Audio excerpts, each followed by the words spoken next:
Since fracking made oil deposits more accessible, it's no secret some environmental damage could lie ahead. Leading local tonight, Kiara Brown takes us to a warehouse in Williston where large amounts of radioactive material have been abandoned. North Dakota's Department of Environmental Quality has acted against Sea Pacific International Trading Company for the cleanup of the company's dangerous fracking proppant bags. Fracking proppant is a solid material, typically sand-like, that is man-made and designed to keep hyaluronic fractures open, allowing for the extraction of oil. The many bags of hyaluronic fracking proppant have been sitting outside for over 3 years. The bags have started to deteriorate, and as a result, the radioactive proppant material has spread across the area, which is near a local river.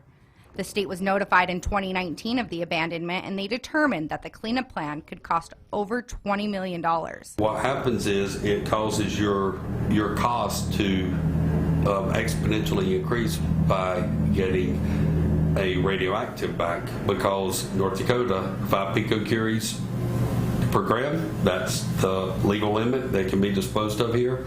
The proppant at this location in Williston was bought from China. The company that bought the material suspected that they exceeded the regulated radioactivity levels and tested it.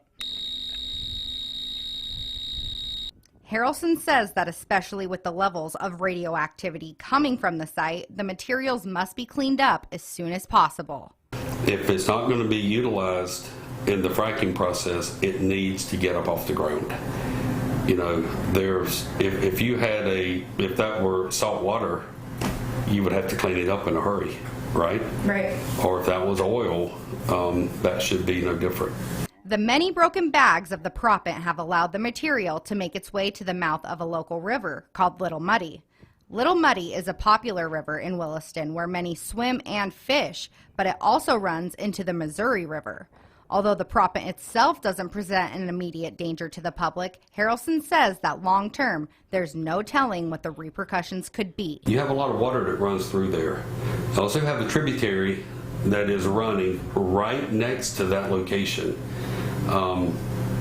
That material could very easily wash into that tributary, which could very easily move into our local rivers. Because of its high radioactive level, the proppant cannot be disposed of in North Dakota and would have to be taken to Montana or Colorado to do so. Leaving the proppant where it's at could make the location permanently radioactive.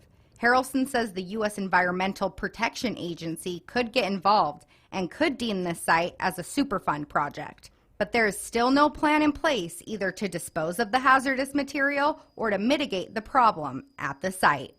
For KX News in Williston, I'm Kiara Brown. There has been some cleanup activity around the site over the past 6 months, but it has come to a halt once again.